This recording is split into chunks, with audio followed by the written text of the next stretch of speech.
नमस्कार, मैं होपले सावत, आपका स्वागत है हमारे चैनल पर। साथियों, मैं इस वक्त थानला नई मंडी में खड़ा हूं, जहां पर आदिवासी समाज की एक बड़ा सम्मेलन हुआ है, जिसमें थानला और मेघनगर के कई तड़वी पटेल, सरपंच एवं पंच और साथ में कोटवाड़ और तमाम जो गणमान्य यहाँ पर पहुँचे थे। साथ ही झाबुआ जिले के पुलिस कप्तान पद्मविलोचन सिंह शुक्ल भी यहाँ पर पहुँचे थे। और मिशन 3D यूँ कहे कि दहेज, डीजे और दारू, जो कि आदिवासी समाज की शादियों में जो तमाम सारी जो कुरीतियाँ हैं उनको बंद करने को लेकर ये जो मिशन 3D जो अभियान पूरे 1 साल हो गया, और अभी जो आखिर इसके बाद में पुनः इसको नए आयाम से इसको फिर आदिवासी समाज के वरिष्ठ लोगों के द्वारा इसको शुरू किया जा रहा है। तो आज एक विधानसभा स्तरीय एक बहुत बड़ा सम्मेलन हुआ, जिसमें कई गणमान्य यहाँ पर पहुँचे, थानला विधायक और कई समाजसेवी लोग और साथ में पुलिस अधीक्षक पद्मविलोचन सिंह शुक्ल और उनकी पूरी टीम यहाँ पर पहुँची और बारीकी से समाज के सामने वो तमाम मुद्दों के बारे में उन्होंने बात रखी। देखिए किस तरह से प्रत्येक वक्ताओं ने क्या क्या कहा। गाम मीटिंग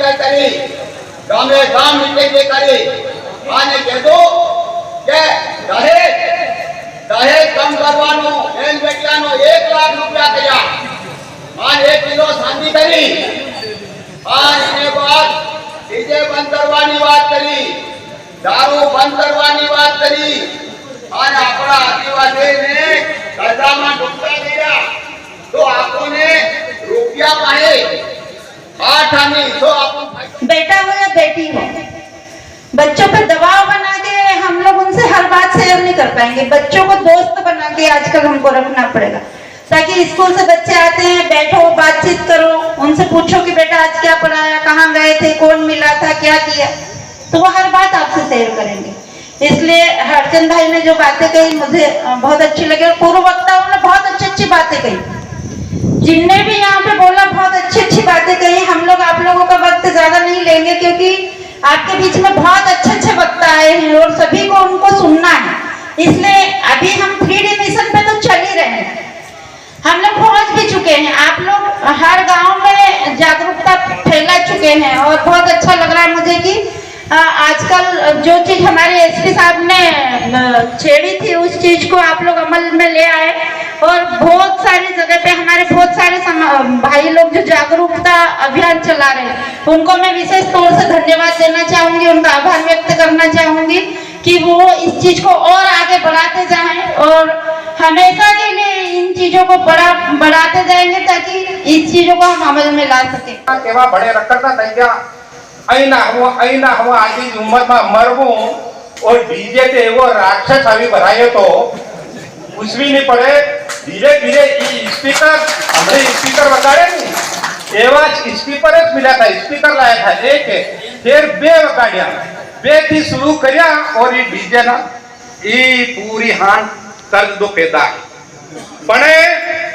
पेलो के ने पाप वधे तो कोई देव या भगवान कहलो पैदा थाय, एवी रीते इना पाप नो नाश करवा हमारा वश में पूरी जो थई रही है इन्हें खत्म करवा है देव रूप में हमारा या एसपी साहब पैदा थया।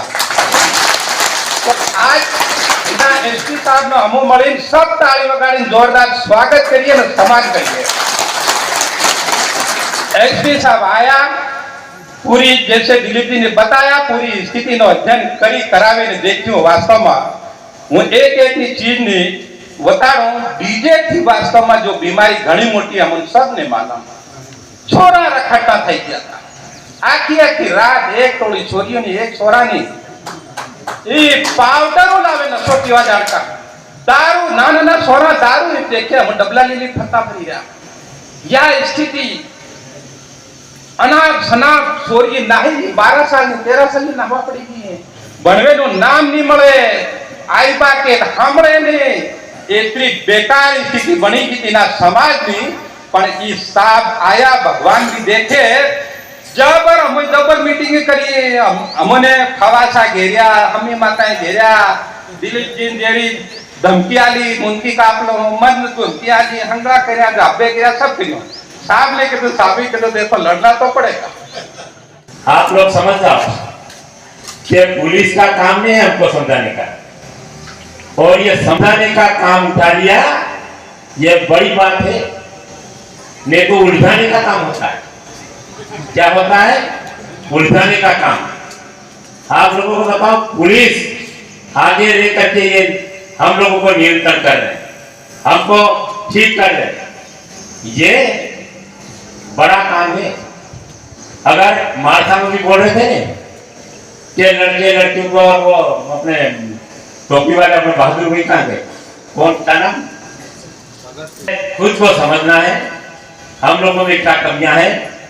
पर आज इस तरीके से अगर एकता हो जाए तो आदिवासी भील समाज मजबूत हो जाएगा और जो काम सरकार नहीं कर सकती वो स्वयं हो जाएगा।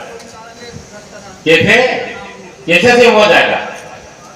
सुधार हो गया तो गांव में ये फालतू की ठग विद्या और कुछ अनावश्यक भागदौड़ी, अनावश्यक फालतू का फंदा और मैं मेरी लड़की का इतना दूंगा, ये बातें सब खत्म हो जाएगा। और ये आगे जाकर के सामाजिक तौर पर पूरा समाज मजबूत हो जाएगा। हम लोग भगत क्यों बनते हैं कि मैं भगत होकर के उल्टा सीधा खाऊं नहीं, गलत रास्ते पे जाऊं नहीं और कहीं किसी भी तरीके से समाज सुधार की मुहिम चलाई।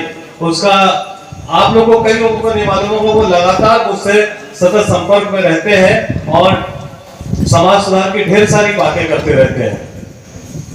उन सब का परिणाम है, मुझे कई बार उन्होंने बोला कि सर अभी हमारे यहाँ तो ठीक हो गया, राणापुर तरफ थोड़ा सा कंट्रोल करो, पारा तरफ कंट्रोल करो और यहाँ कंट्रोल करो। तो मुझे जो मार्गदर्शन दिखा देने वाले हैं वो आपके साथी लोग हैं, श्याम जी हैं और उनके पूरी टीम है। जब पिछले वर्ष करीब फरवरी के माह मैंने यहाँ का कार्यभार संभाला था, जिले में पुलिस अधीक्षक के रूप में कार्य संभाला था, तो मैंने जब पूरा यहाँ अपराध की समीक्षा की तो मैंने जो देखा वो आप लोग के लिए बड़ी चिंतनीय चीज है। आप लोग को सब सोचना चाहिए और विशेषकर महिलाओं को, आज यहाँ संख्या कम है और फिर पुरुष वर्ग भी है, हम सबको सोचना चाहिए कि हमारे जितने भी अपराध दर्ज हो रहे हैं, जितने भी, उसमें 60% हमारे नाबालिग बच्चे बच्चियों के अपराध, 60%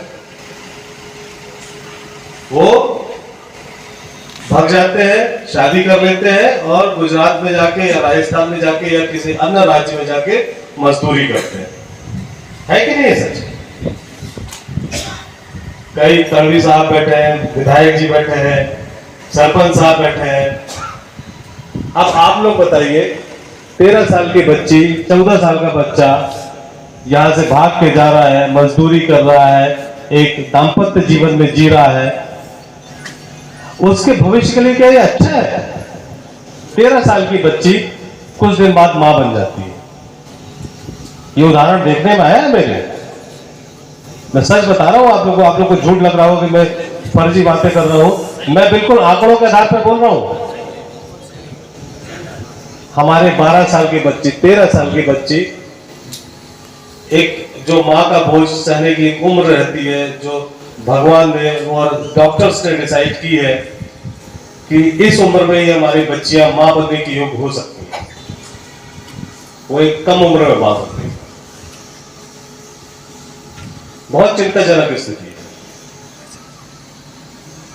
है। इसलिए हम लोग ने जब पाया कि हमें झाबुआ में कुछ तो काम करना पड़ा, हम जहां रहते हैं, आपको या कोई भी व्यक्ति जहां जाता है तो कुछ तो करके आओ कि हम इस धरती पे आए हैं तो कुछ करके जाए। मनुष्य का जीवन आप सबको यह मालूम है कि 84 करोड़ योनि के पश्चात मिलता है कि नहीं मिलता है। हमारे भगत साहब लोग बैठे हैं, अधिकांश लोगों को मालूम होगा, पढ़ाई के लिए, विवाह के लिए, हर चीज के लिए लोन देते हैं और उसकी लोन की जो ब्याज दर है वो निर्धारित रहती है कि 5%, 10%, जो भी सरकार दे रहे है निर्धारित है, वो आपको मिलेगा। सरकार कभी कीमत नहीं बढ़ाती, ब्याज दर नहीं बढ़ाएगी। पर साहूकार से आप 5,000 लोगे तो कई बार मेरे पास लोग आते हैं कि साहब हमारा मूलधन तो हमने पता नहीं कितने गुना चुका दिया, पर अभी तक मूलधन ही खत्म नहीं हुआ, ब्याज ही चुकाते चले जा रहे हैं। और छोरा छोरी, लड़का लड़की जो वहाँ गुजरात में है, वो बेचारे पैसा भेजते जाते हैं पर हमारा मूलधन ही खत्म नहीं हो रहा है। सही की बात? और आपको जो साहूकार है जिससे भी आप मिलते हो, मैंने क्या उसके बारे में विचार बोलता, वो आपको हर दीपावली दशहरे में आपको होली में ब्याज दर बढ़ा देता है। बढ़ाता है कि नहीं बढ़ाता है? वो अमीर होता चला जा रहा है और आप गरीब होते जाते हैं।